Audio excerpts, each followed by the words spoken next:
Today we play golf. Let me show you how we do it in the pros. Welcome to Behind the Golf Brand Podcast. I never miss with the 7-iron. A conversation with some of the most interesting innovators and entrepreneurs behind the biggest names in golf. My friends were the golf clubs. I lived on the golf course. I lived on the driving range. From pro talk You should learn something from each and every single round you play in. to fun from on and off the green. Why would you play golf if you don't play it for money? Just let me put the ball in the hole. This is Behind the Golf Brand Podcast with Paul Liberatore. Behind the Golf Brand Podcast is sponsored by On Point, the revolutionary three-dimensional domed golf ball marker. On Point provides alignment recognition as small as a degree of inaccuracy from the planned course of the putt face angle. Endorsed by Jim Furyk, U.S. Open champion and 17-time PGA Tour winner. On Point alignment technology has been proven to increase putting performance and help lower your score. Visit onpointgolf.us and be sure to use code GA10 for a 10% discount. On Point, make more putts. What's up, guys? Paul from Golfers Authority. Welcome to the Behind the Golf Brand Podcast. Today, I have a really good friend of mine, Jay Turner from Redbird Avian. Pretty much, they're probably my favorite golf club company. You probably haven't heard of them. But that's why we're talking to them today, because they seriously make the best irons I've ever hit in my entire life. I have a full set in my bag. So much so that I took my Titleist clubs out of my bag. So, that's how good these irons are. High quality, good people. They're based out of Seattle. And I probably started working with them about 2 years ago, just testing them out. I think we met through Instagram. But love them, good friends. And so without further ado, welcome Jay to the show. Hey, Paul, thanks for having me. So where are you at? Nice to be here. Are you at your studio? I'm in the shop this morning, yeah. So came in early because it's quiet. We're not open yet. And less chaos. So it'll be a little easier to talk, hopefully, in a more focused manner. Yeah, before dust starts flying and metal chips and all that good stuff. So let's, before I begin, I want to ask you this. So really you have, people might know you by a couple of different companies or brands. Mm-hmm. You have Jeff Mont, right? Which is your parent company. And then you have Redbird, which is your sub company, I would say. It's a brand now. And then Avian, is that like? That's our high end. That's our another high end brand. So probably the easiest way to explain that, Jeff Mont is now the corporate entity, corporate umbrella, if you will. And we started as Redbird Sports in 1980, late 84. And we're basically situated in the Northwest, had a real strong presence in Washington, Oregon. And affordable golf clubs, really high quality.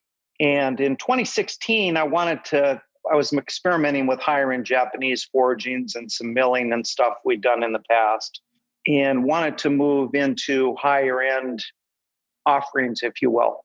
Because we'll talk about it at one point, we have a really patented dimensional fitting system we use as well.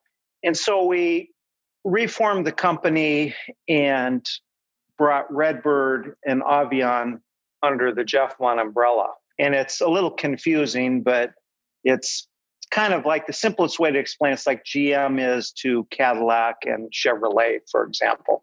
It's the overarching umbrella for everything. But we're known as Redbird Sports in the Northwest. That's what people know us as. And we still go by that and answer to that. And Avian is the higher end brand that we're promoting. So when did you start making clubs? It goes way back to when I started playing seriously, which I'm an old man now. But back in the early 70s, when I started high school in 73, I decided I was going to start to play a little more seriously. My father was a really good amateur on a national level. So I was always around golf, but never took it too seriously. I was playing baseball and basketball and all the other things that moved fast. And so I got a job at the Jefferson Park driving range when I was a kid. So I could hit balls and and it's 8 blocks from where I grew up. So I ride my bike there. It's where my dad played out of. And it's kind of like home away from home, if you will. And by working in the range, we got we had playing privileges, which was important. And golf was only, I think, probably in those days, $5, $6 a round. But when you're a kid, $5, $6 was a lot of money. And so we would get to play free when it wasn't crowded and also hit balls. And the gentleman I worked for was a guy named Steve Cole.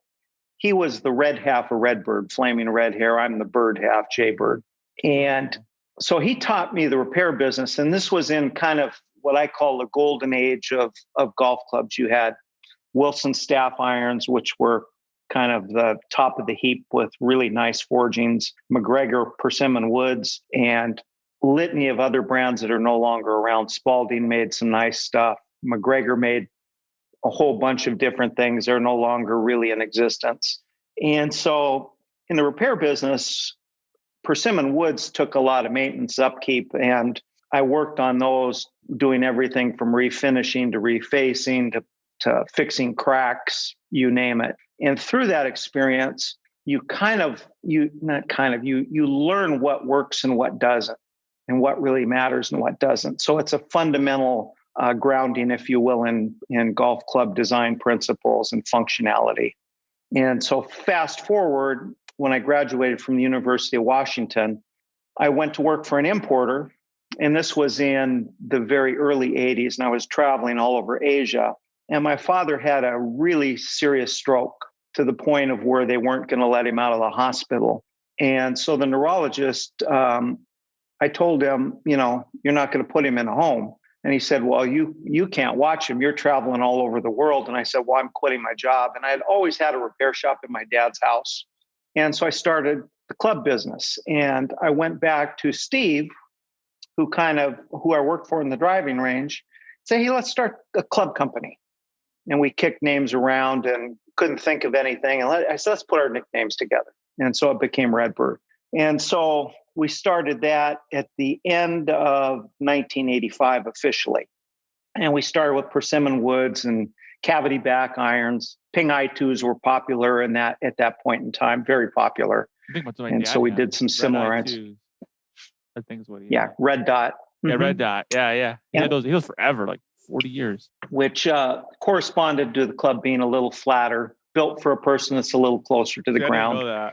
I just remember it was red. And then when I was a kid, he got me these blue ones. They're like blue ones were upright and still are upright, which means the angle is more vertical, shaft angle. And that kind of corresponds in a simple analogy to a person that's a little taller or bigger.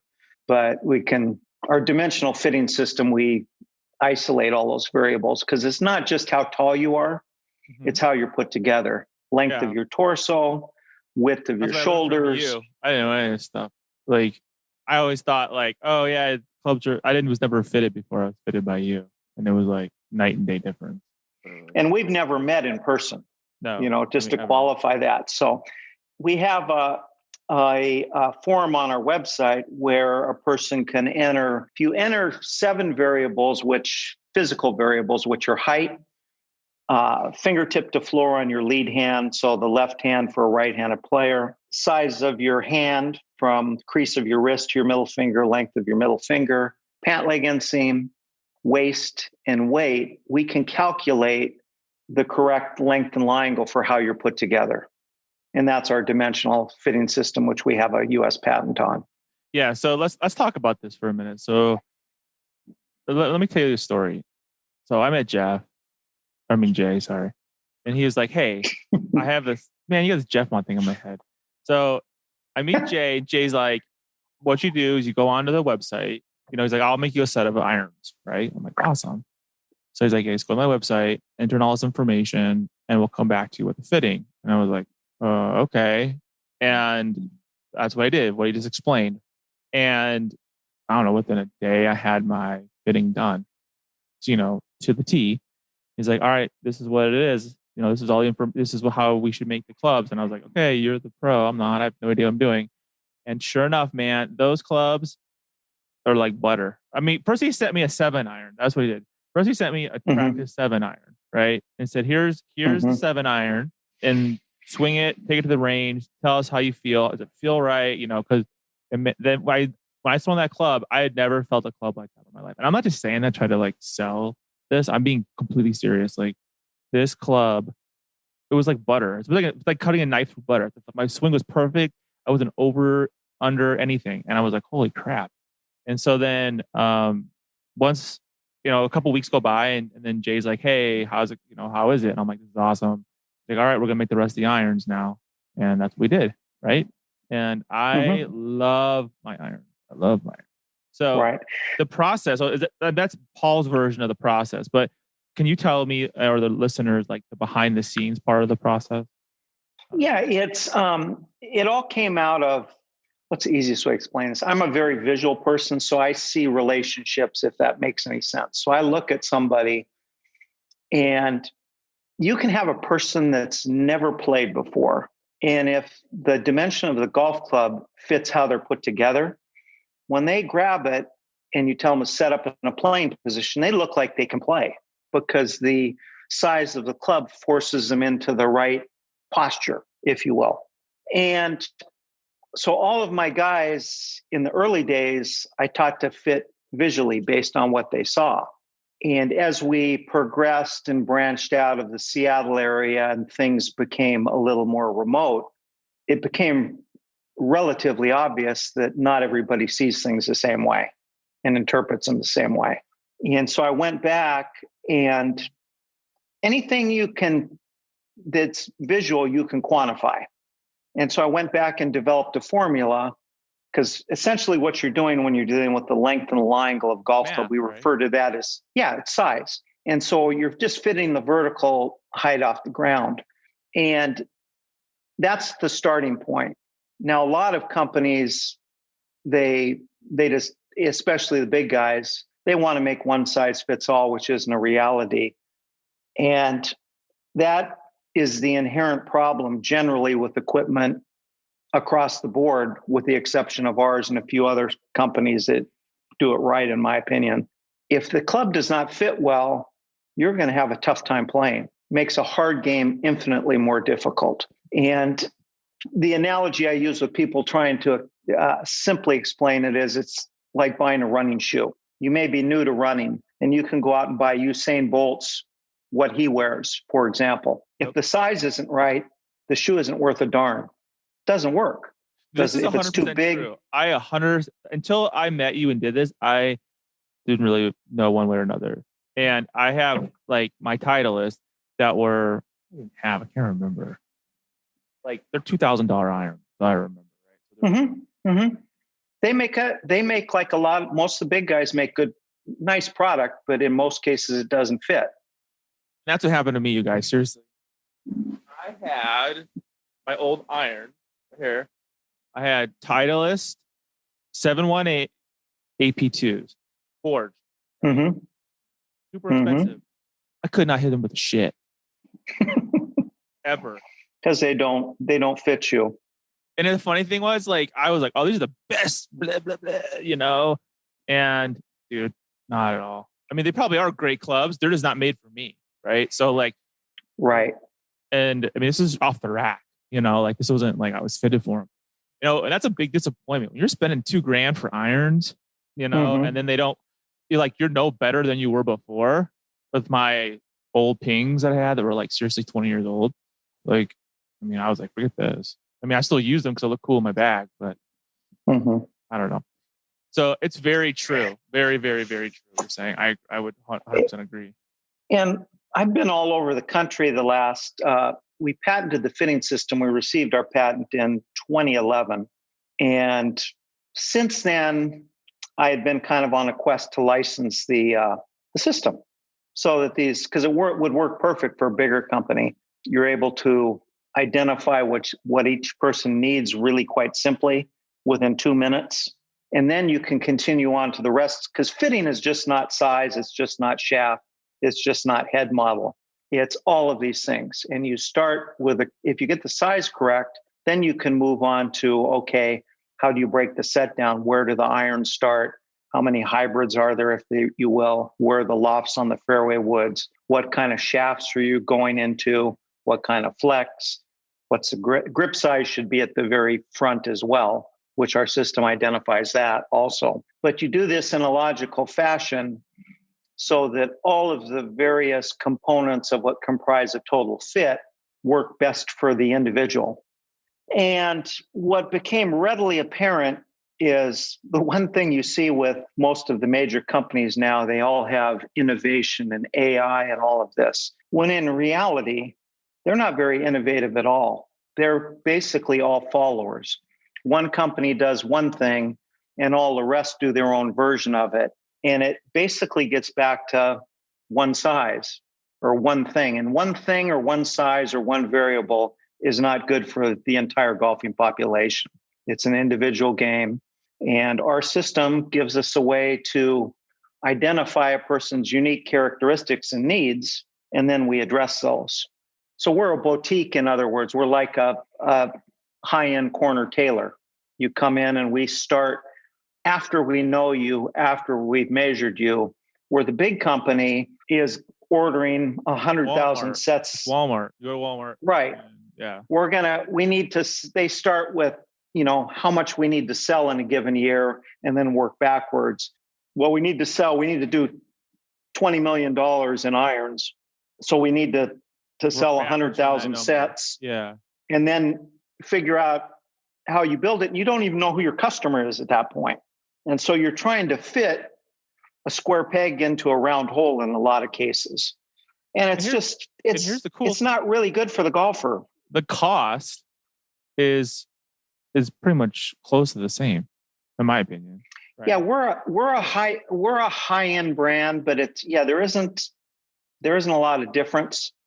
Irons typically for us, full retail starts per iron about $250 a club. And that's for a forged golf club that has some CNC machining, has steel shafts, in my opinion, the best in the world, which come out of a company called Shimada in Japan, which are distributed by Oban. So we use Oban and Shimada brand steel shafts. So it's like super high end. Very, very precise. High quality. This isn't like, right. And the price? And it's the same, essentially. Right. Buying one at Walmart, at Dick's, but you're getting a super high end club. What's cool about this? How that's possible is we're not paying tour players. Quite obviously, most people have never heard of us. We're not in Golf Digest. We're not on TV. We're not on banners on every golf website out there. We're the big companies. That's, a big chunk of what they're spending of that total price, 35 to 40%. In most cases, retail purchase price goes directly to their marketing budget. We don't have that. And so that allows us to spend more time with you, more time building your golf club correctly, and using what we consider the finest materials available to. And you custom it, right? It's a custom club. Everything's built to fit. Yeah, there's nothing. I have behind me, there's a couple sets on the wall, but that's just to show people what they look like. We don't sell stuff really off the rack unless it's used. But it's so and then cool still we're fitting it. This process, we built the club from the ground up. Mm-hmm. Then you're like, hey, what kind of grips do you want? What kind of color of those grips do you want? The end product is literally, it's like getting a car made at a factory, right? Right. You take all the pieces to your club, even down to the little details. You're addressing all the details, the stamping, the paint fill colors, all of that. My son handles. It's amazing. My son handles all of that, the artistic part of it. I'm an old dog, so I don't really understand all of that, but it's important to people. And I've kind of learned that through him the last few years. So it's you get a full custom club, high-end materials, right? High-end shaft, high-end head, and then all the accoutrement of the club, right? The grip, the hosel, and it's down to color. And then if you want to customize the head, stamp it and paint it, mine are 100% mine. If that makes sense. Yours are the only set that's ever been made exactly like that. So everyone is kind of a one-off piece when you look at all the details. It's amazing. I love it. Well, we're glad you're happy. We're happy to have you in the Army, the Avian Army. So you guys are based in Tacoma or Seattle? Seattle. We're in a little neighborhood I grew up in, which is close to Jefferson Park, which I referred to earlier, called Beacon Hill, which in reference to probably the easiest way for people not familiar with Seattle, the stadiums were about 5 minutes south and about 2 minutes east. So let me ask this question then to you. Yes. When you started out, like, I think it's really fascinating. So didn't you play golf with or with a famous golfer? Or when you were a kid? Yeah. Who's from your course? Like, what's the story with that? Fred Couples grew up where I played, so I got him a job at the driving range when we were kids. Did you really? You got Fred Couples a job at the driving range? Yeah, which, he talks about having a job. He's never had a real job in his life. Because if it would, wintertime when it's like now, it'd rain, and we picked balls at night, and he did it in 2-man teams. And if it's raining and he's your guy, you're on your own. He was a no-show a lot of times, but no, really, really good guy. Obviously, very, very talented. Hall of Famer. And great player. And, he couldn't be more happy for him. To see somebody that's dreamt of being a great player and achieving the things he's achieved, that's kudos to him. I'm very happy for him. He's a fantastic Did you guys golfer. work at the golf course together then? Played a lot. Played probably range. Let's see. He started actually before that. We worked every summer. They had a hole-in-one contest to sponsor the USGA Public Links team that came out of Seattle, and we worked on that. And we were little guys then. I think I started there when I was 12 or 13, and he would have been probably 10, because he's 2.5 years younger than I am. And so I knew him then, and he knew him from the neighborhood because we all played baseball together and, played basketball in the gym. But yeah, he's just, it's really interesting because everybody knew from the time he was 14, 15, this guy's going to make it. And he missed all the potholes in the road. He kind of navigated nicely and missed those. And just everything kind of moved in sequence as it should. And go to a guy that's won the Players a couple of times and the Masters. I mean, phenomenal talent. People ask me, are you surprised? And I said, not at all. I'm just surprised he hasn't won more. But just a very, very gifted athlete. That was I went to high school at Ches Reed. Oh, really? Yeah, great player. In my neighborhood. I mean, I know exactly which house he lived in. He was a couple years younger than me. And I mean, he was phenomenal in high school and junior high, so it's like, holy crap. You just know when someone's and there's all kinds of things that can happen. But in Fred's case, he didn't get involved with any of the stuff that derails, potential. And part of that comes from coming from a really good family. His mother and father were like my second parents. Really? Some of the best. Oh, yes. Mom, Mr. and Mrs. C were fabulous people. Probably the best is his mom was always on me. Make sure now you finish school, because I took a 1.5-year break to earn some money in between college. And she was on me every day. I'd see her almost every day because we were together every day. Fred and I we played and practiced in the evening and worked when he decided he needed his $5 share of the ball picking fee. And had a lot of good times. That's so cool. So what models of clubs do you make? Or what kind of clubs do you make? I mean, I know you make irons, obviously. I have irons. What else do you guys make? We make drivers, 2-piece titanium drivers, real high end, Japanese titanium. We have a full line of hybrids, 2, 3, 4, and 5. We have a full line of wedges that we forge out of stainless steel and CNC machine the faces, gap wedge, sand wedge, lob wedge. And we do custom grinds on those, heat staining, all the cosmetic stuff that you see out there. Really? On the wedges? Yeah. Mm-hmm. Oh, I didn't know that. So Instagram page, if you went there, you'll see we post a lot of pictures of unique things we do for people. And that handle is Redbird.Avian. And it'll have just the gallery of all Pretty much, not everything we do because we don't post everything, but the unique things. Oh, they're pretty. I didn't realize you had the. Oh, that's sick. You guys make good stuff, man. Did you? Oh, I like that. Thank you. What's that style where? How do they make it look like it's that brass color? How do they do that? That's heat. That's what we call heat staining. So you're basically heating the head. You're torching it, in other words. And as it gets warmer, it goes from the stainless we use has a high nickel content.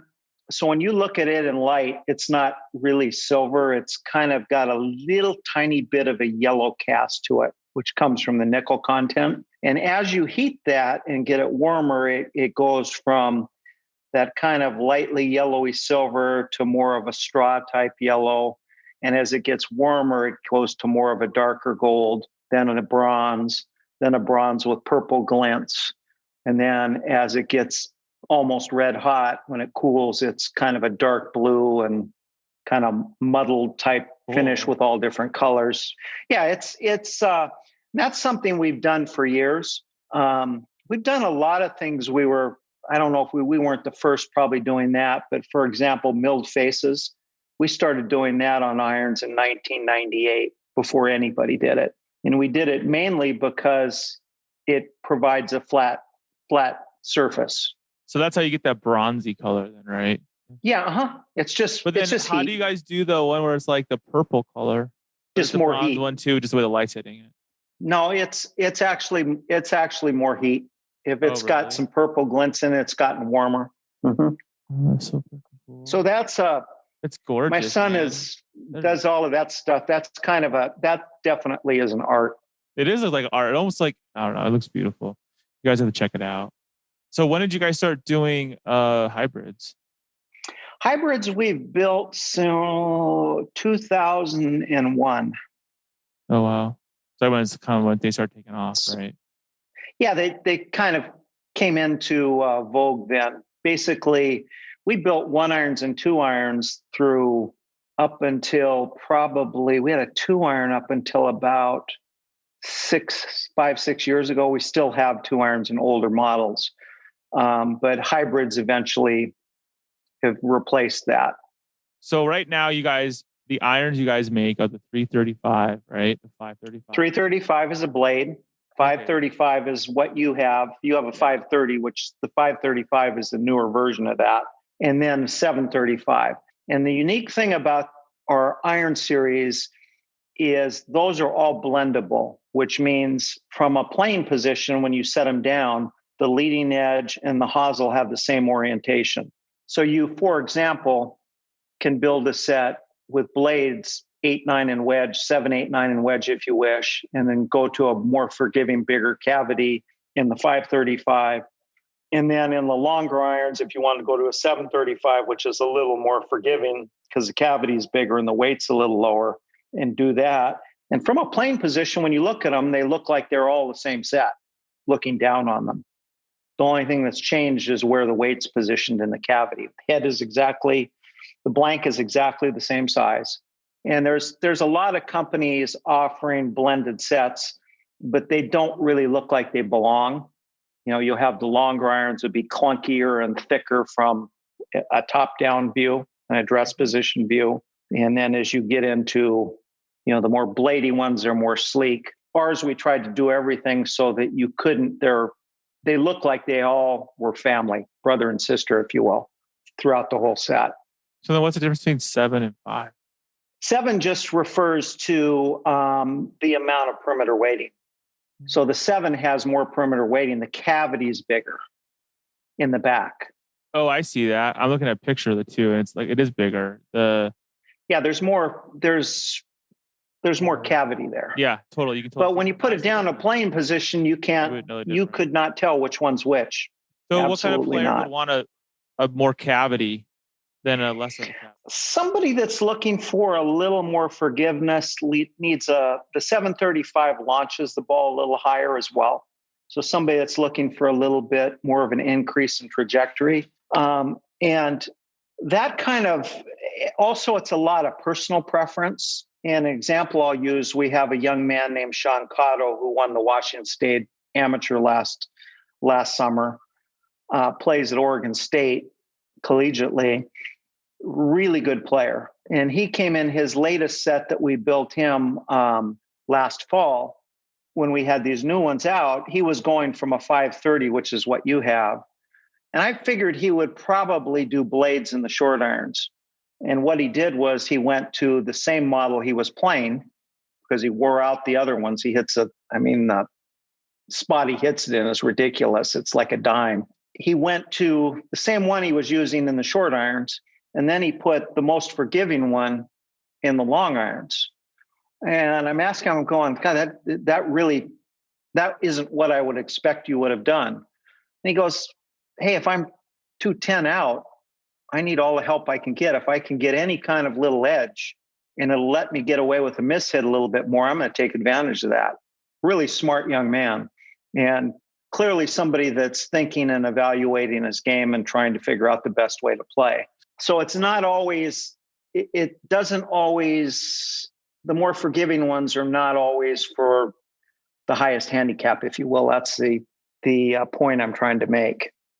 So would you say a majority of your sales are the irons, or is it a full set? Yeah, we've always been known as an iron company, and we have a really good driver, though. It'll perform with anything on the market. I'll put it up against anything that any of the big guys make. And that's not too difficult, really, because everything is legislated now as far as ball speed goes and what's allowable from the USGA.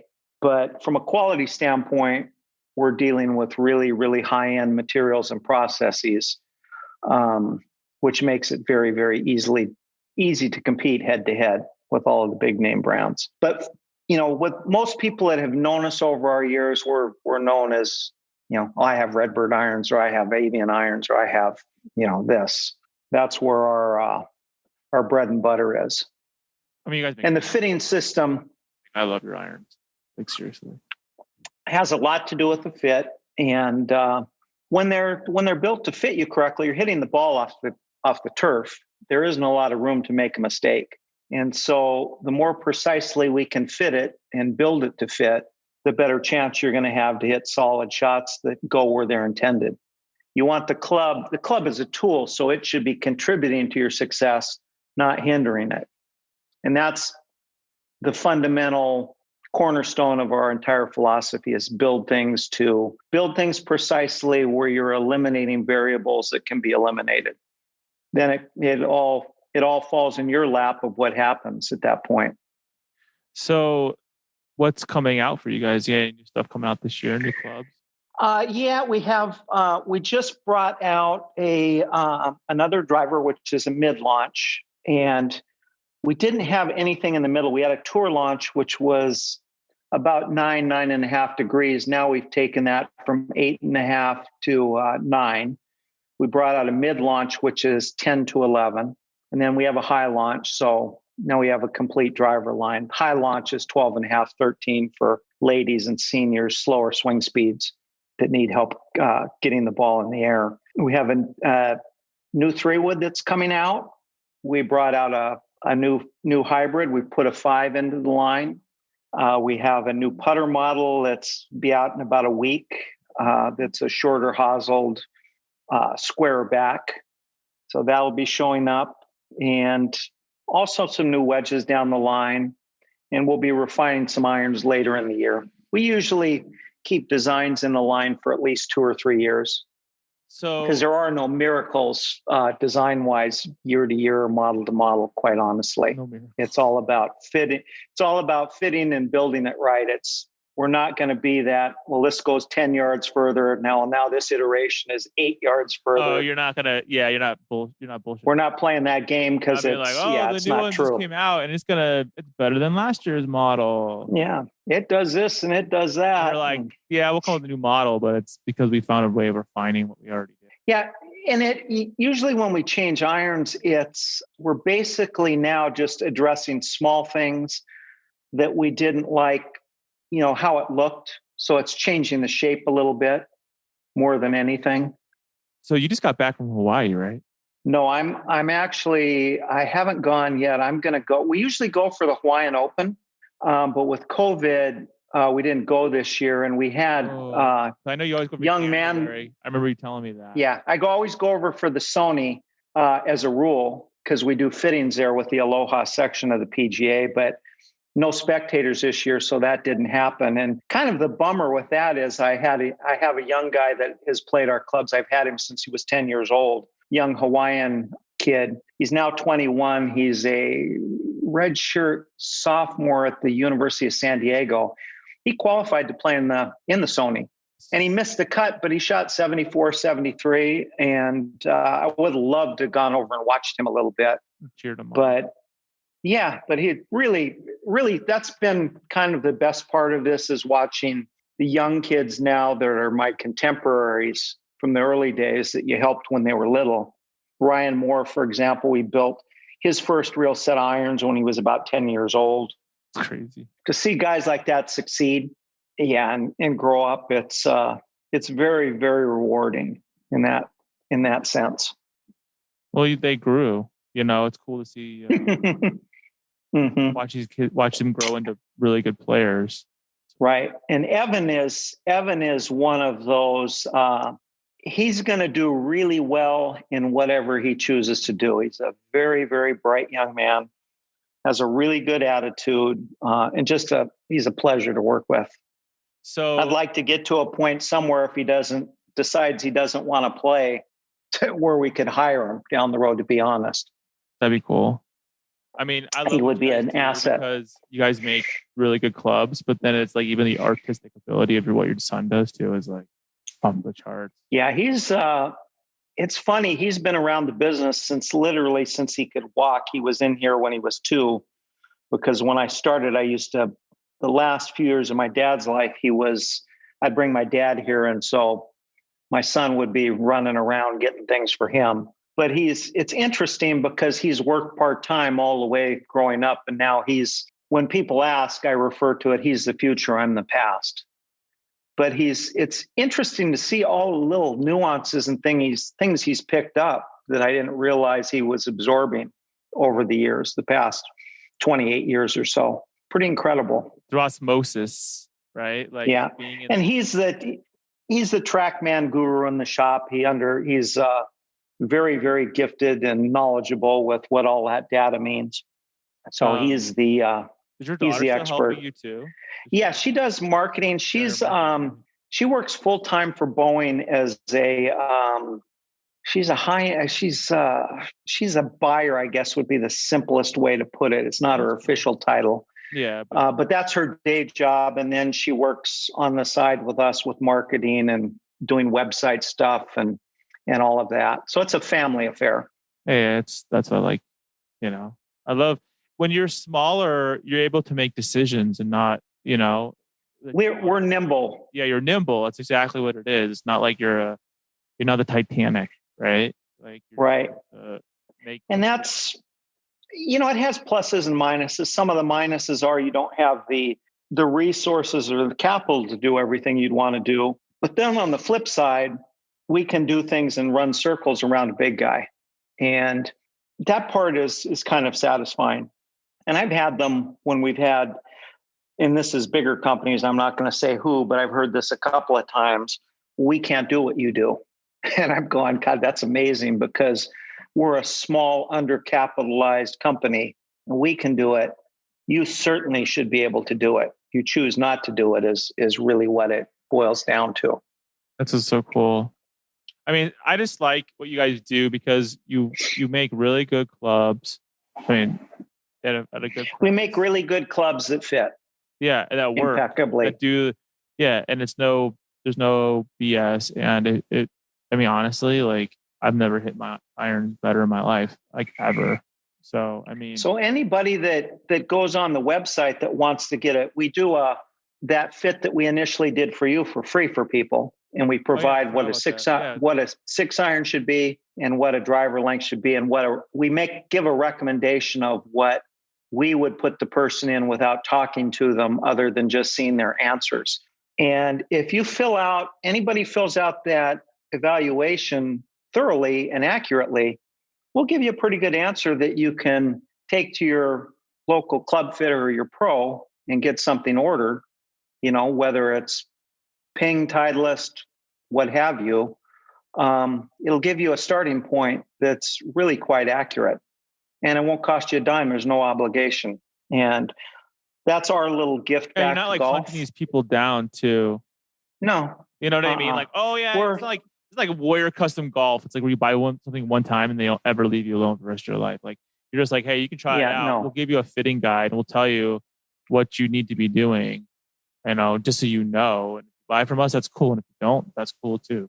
Yeah, there's no obligation. Now, if they want to, like you're doing it for the education of the golfer, right? I mean, that's really what it comes down to, because most people don't understand. Until the last couple of years, I never knew the importance of getting fitted. And everyone's like, "Oh, it's just so expensive," or "I have to go to this place." And they're gonna, no, man, it's not as scary as you think it is. Right. Or it's expensive. You're playing. You're devoting people that are playing golf are devoting a lot of time to it, and they're paying money to play. The equipment should facilitate having more fun. It shouldn't be a barrier. And if you're going and buying clubs off the rack, I've got news for you. It's going to be a barrier in most cases, 80% of the time at least, because they aren't going to fit well. And if they don't fit well, they don't perform well. And the only way they perform well is if you swing the clubs poorly. So it reinforces, poorly fit clubs reinforce the wrong kind of motion, where clubs that fit well create an environment of sustainable improvement. Yeah. And it's makes people happy when they. Right. I can remember still when I started playing seriously, and I think the first round I shot where I really kept score and added everything up correctly, I think I shot 108. And I can remember an 8-iron I hit on the 17th hole still at Jefferson Park for a third shot, par 5. And I can still see it in the air. And it was hit perfectly and landed about 3 feet. And I tapped in, made birdie. I still shot 108. But, that I always come back to trying to remember that what we do is important as it relates to golf and a person having more fun. Our job is to give them the best chance to have a good time. And if we do that, we've done something good. We take them away from especially the environment we've lived in the last year with COVID. If we can give them a 4 or 5 hour break every once in a while from that, where they can go out and enjoy themselves and breathe the fresh air and listen to the birds sing and see the sunshine, we've done something that's of value. Well, you guys have a huge fan of me, and I don't say that often for products. Like literally I carry your clubs in my bag. So can't stand behind more of a product than actually carrying it yourself every time you go golfing. So, honestly, if it was the listeners and the viewers, just go to the website, check it out. What's your website again? www.jeffmont, which is JEFFMONT.com. Click on the fitting link. And it's free. Get fitted. It's free. There's no string attached. Thanks for listening to another episode of Behind the Golf Brand Podcast. You're going to be me? Stay connected on and off the show by visiting golfersauthority.com. Don't forget to like, subscribe, and leave a comment. Golf is always more fun when you win. Stay out of the beach and see you on the green. I'm trying to work on that. But thank you so much for being on the show today. Thank you for having me. I appreciate your friendship, and I appreciate what you do for the golf community at large. And I'll talk to you soon. Ditto. Sounds good. Thank you, Paul.